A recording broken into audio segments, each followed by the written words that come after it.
Hi friends, welcome back to our channel. ఆధునిక కాలంలో జీవనశైలిలో మార్పు కారణంగా పురుషుల్లో వందత్వం సమస్య చాలా ఎక్కువగా ఏర్పడుతుంది.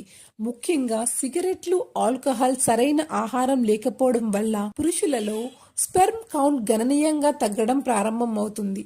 పాలలో ప్రోటీన్లు పుష్కలంగా ఉన్నాయి, అందుకే పాలను పూర్తి ఆహారంగా పరిగణిస్తారు.